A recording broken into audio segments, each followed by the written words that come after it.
All right, we're here at the Larry Hines 2421 Generac air cool installation. The gas meter is located on the right-hand side of the house, 250 CFH.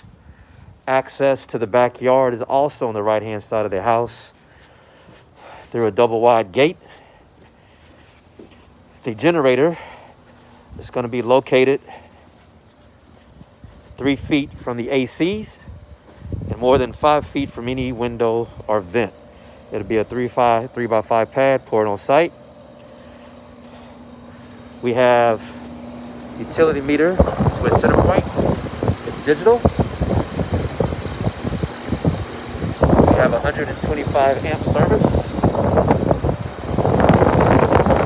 Large breaker being a 50. We have a sub panel for the AC. And the AC unit.